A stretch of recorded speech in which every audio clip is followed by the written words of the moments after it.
Praise the lord. దీవెన వాగ్దానము కాల సమయమందు దేవుడి యొక్క వాగ్దానాన్ని చూసుకుందాం. దేవుడు మనకిచ్చిన ఈ నూతన దినాన్ని బట్టి ఆయన నామను స్తుతిస్తూ వాగ్దానాన్ని చూసుకుందాం.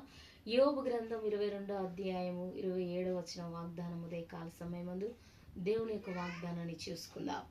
నీవు ఆయనకు ప్రార్థన చేయగా ఆయన నీ మనవిని ఆలకించును, నీ మొక్కుబడులను నీవు చెల్లించెదవు, మరియు నీవు దేనినైనా యోచన చేయగా అది నీకు స్థిరపరచబడును. దేవుని నామానికి స్తోత్రము. కాల సమయమందు ప్రార్థన ఆలకించు దేవుడు మన పక్షముగా కార్యములు చే దేవుణ్ణి మనం కలిగి ఉన్నాం.